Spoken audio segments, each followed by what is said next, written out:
And welcome back to the As a Pagan show. Every night I'm bringing you more and more interviews and people you should know, and you want to thank everybody for being part of that.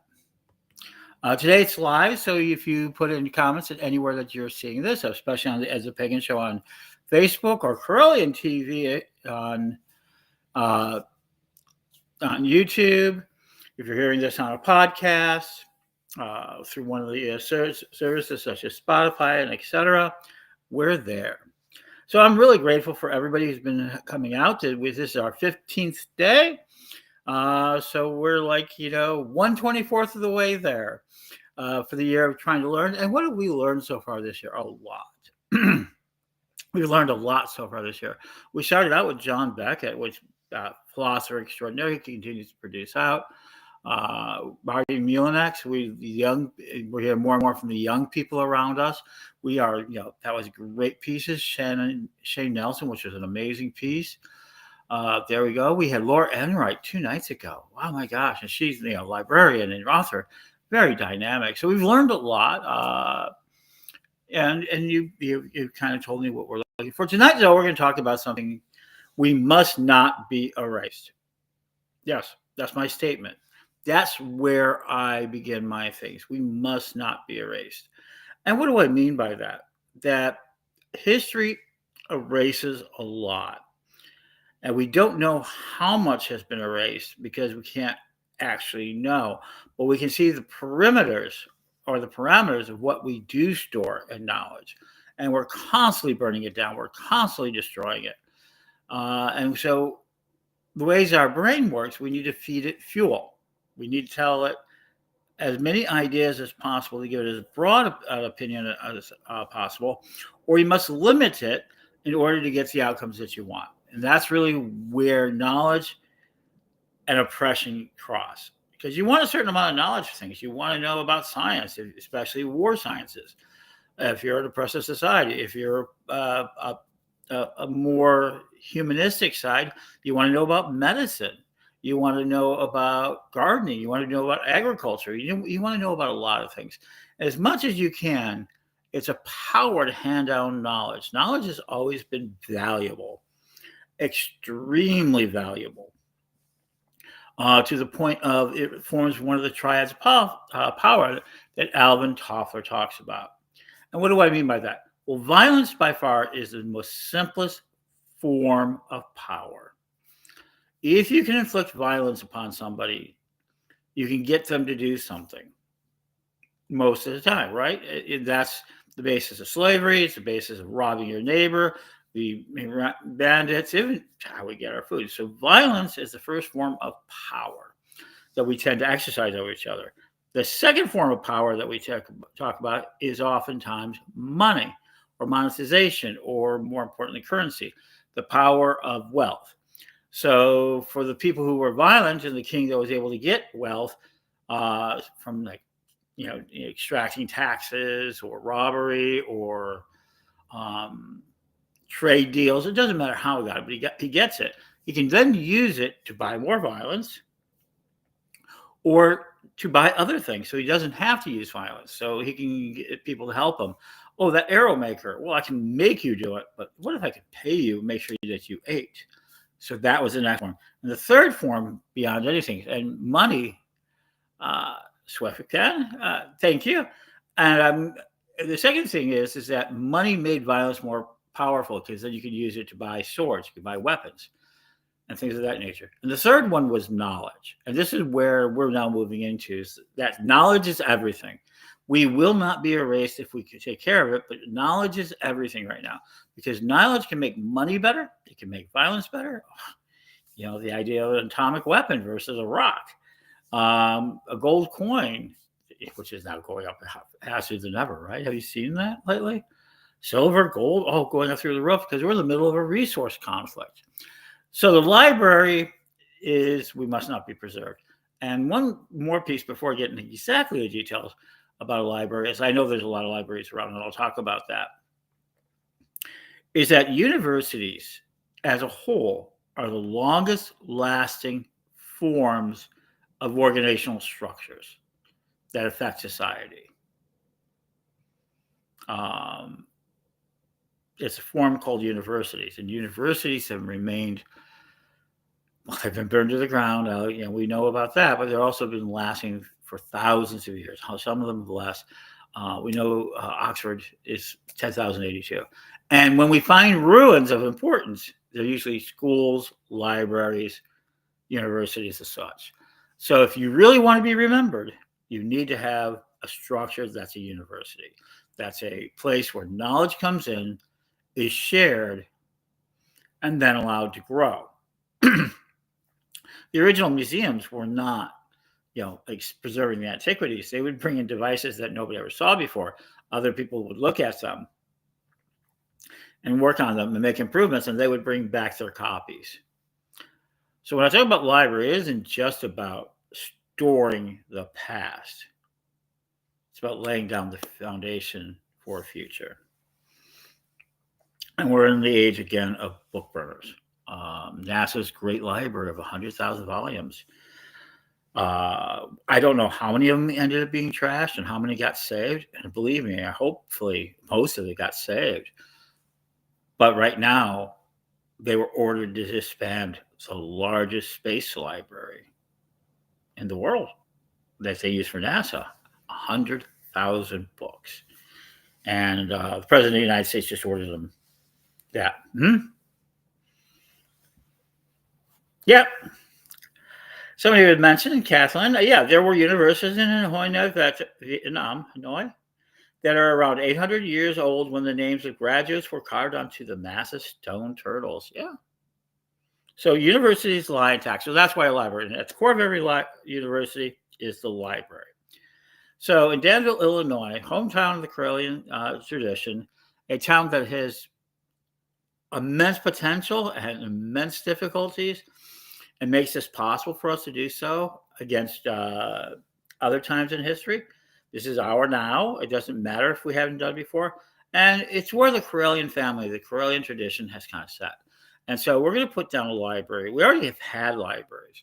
Currently, right now at this library, I was thinking, we have over 800 rare books and probably around 200 to 300 lendable books. And people have asked us, we're going to lend books. Of course we are. And okay, let me go ahead. This is a real project in the sense that we have a date.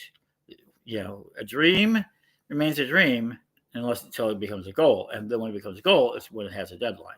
And we fully expect this to be in May 2029. So we're right there. And so the first thing is we have like 800 rare volumes right now that will be part of our reference library. We have about another 300 books that will be lendable and probably add to it. So yes, we're now taking those. We've already begun that.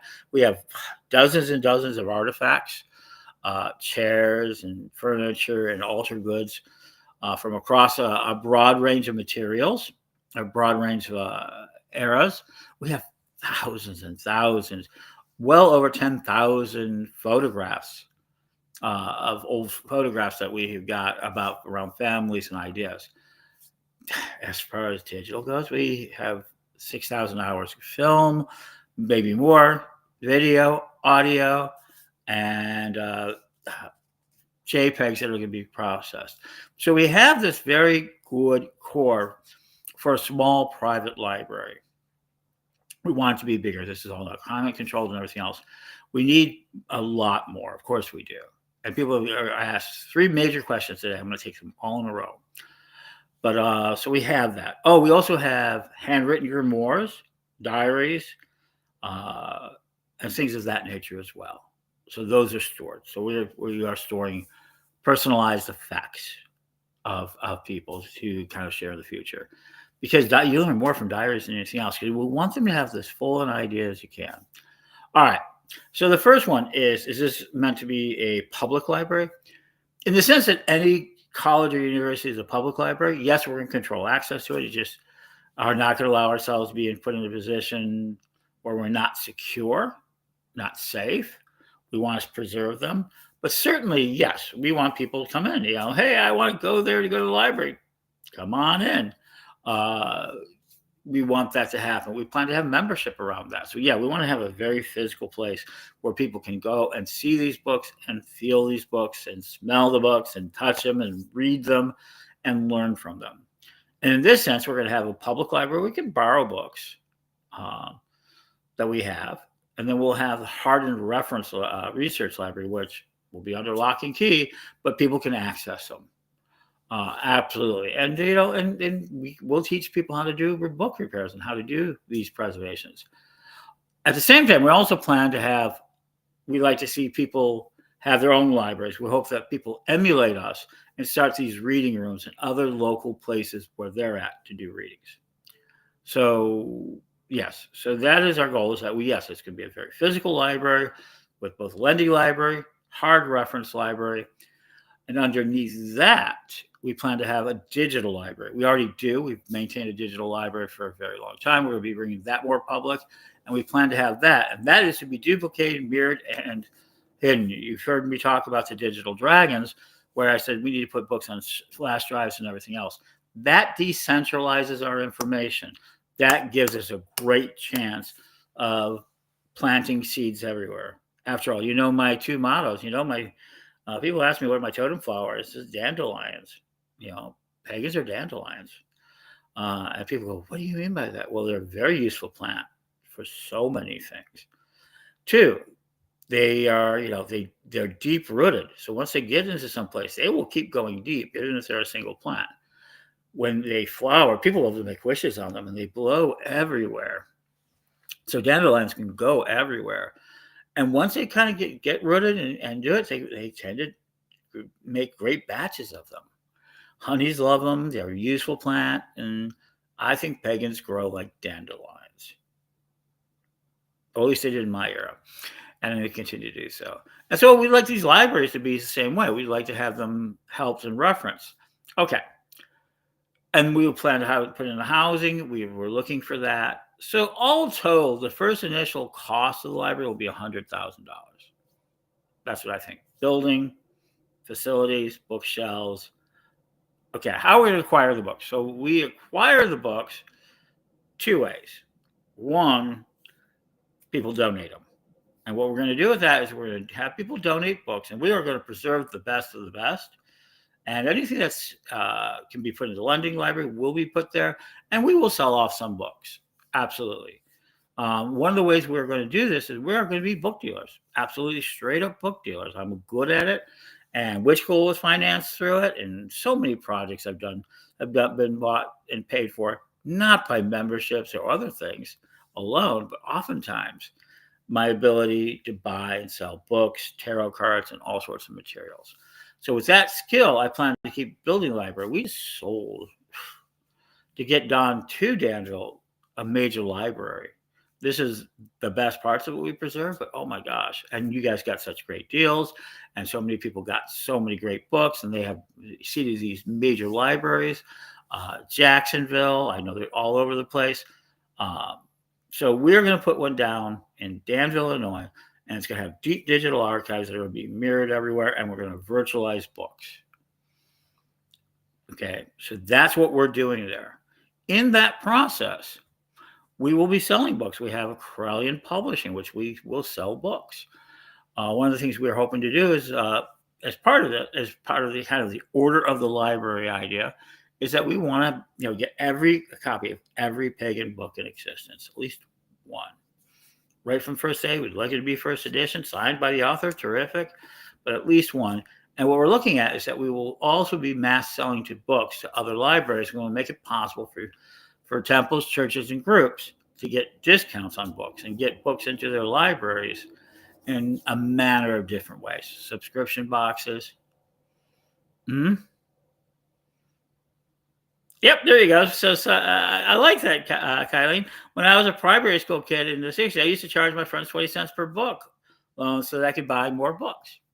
Same principle here. So membership in the library, we're going to be doing book dealings. We'll be buying and selling books. And I'm hoping as soon as we can get it really established, I'm hoping within a year to be doing book lending, book selling, book lending, so people can borrow books, kind of like the old Netflix model. Hopefully by 2027. That's my goal, expectation.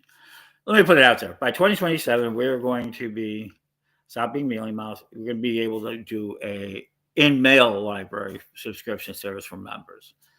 We promised it in the past that we're going to do so. We've got a few people who've already bought into that idea, so we're going to do that some more.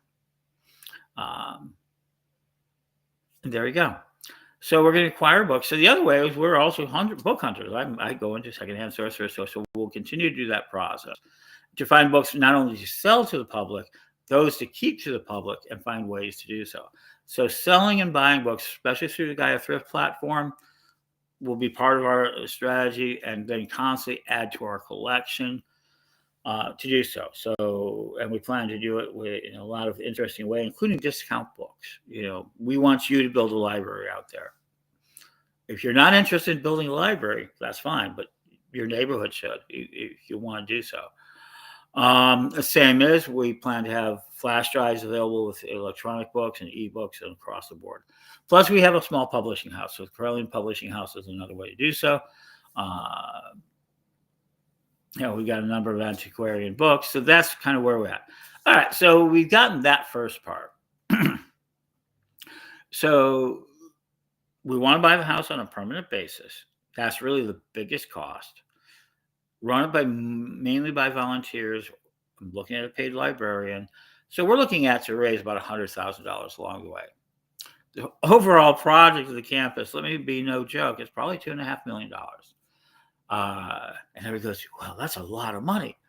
Yeah, it is and it isn't. For a community over 1 million, 2 million people, is it really? Are we really 1 million or 2 million people? And we're having problems raising that much? It's because we don't offer enough value and understanding what that value is to our community, so they don't buy in. And secondly is trust. I mean, I've been at Wood School 25 years. Would you buy a lifetime membership for me today? And you go, well, why should I? Go, well, because you're not getting any younger. It lasts your entire lifetime. Well, how do I know your school's going to be around? 25 years later, here we are. That was the original argument. How do I know you're going to be there? It says, well, it's so valuable that even if it only lasted a couple of years, I would argue that'd be useful. 25 years later, we have over 300,000 students who've gone through the process.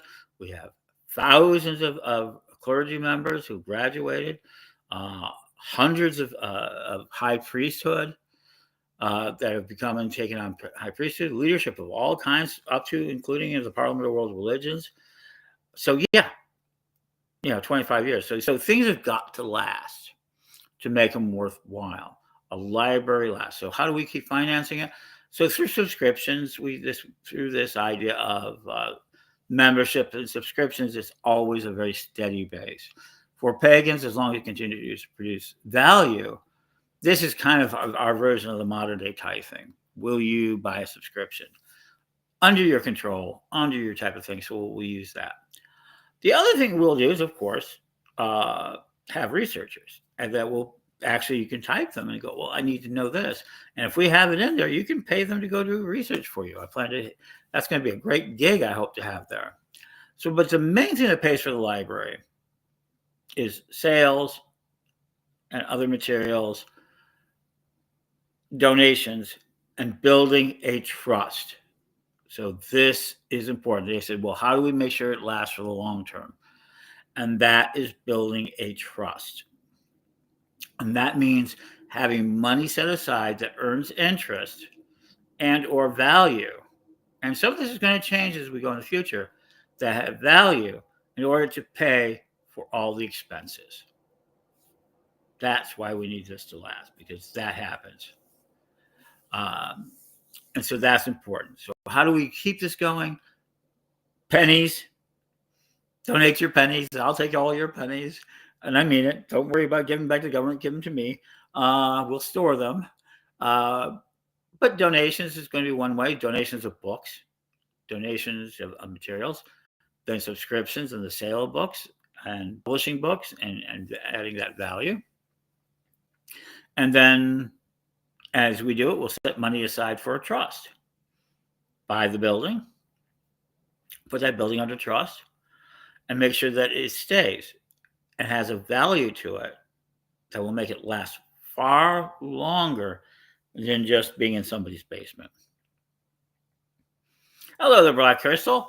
Thank you, everybody. So you can ask any question at any time if you want to. So that's the main process.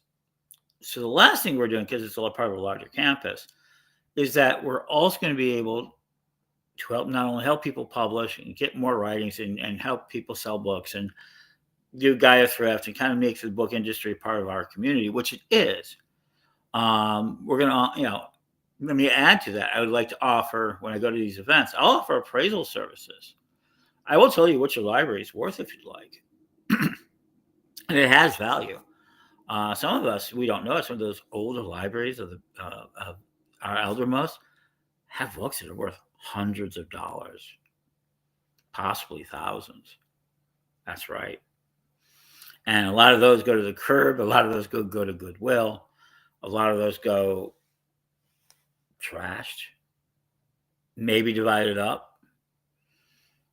Every time you see an elder passing, you need to think about that library because it has value. How much does that library have a value to you?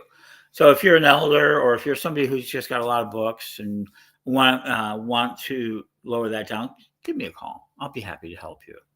I'll help you recover value from them, make sure they stay in circulation. And that's what one of the other sides of this is just not about a library in Danville, but how do we keep our books accessible? Because let's be honest, having a library in any one area, and we got the New Alexander Library. I know Spiral Moon Family has one in Michigan. I know that there's a number of really extensive home libraries down in the Jacksonville, Florida area. I know there are a lot of libraries around. Ours is simply because we need one ourselves. We want one. We want to make sure that we preserve it and also other aspects of it. So there are some other aspects. One other aspect of it, let's be perfectly honest, is the library is also going to be a seed bank. And this will be a source of seeds we save, seeds we continue to have value in, and we will then share those seeds with others in loan gifts, loans, and sales of seeds. This is something we worked on, and I believe that is as much a part of the library as anything. And this year in 2027, we plan to be fully involved with that so that we plan to have a vault to preserve that. So we are definitely preserving knowledge. So I'm going to go over it again. I will help you kind of close down. I want to thank everybody for being here. But how are we going to build a campus in Danville?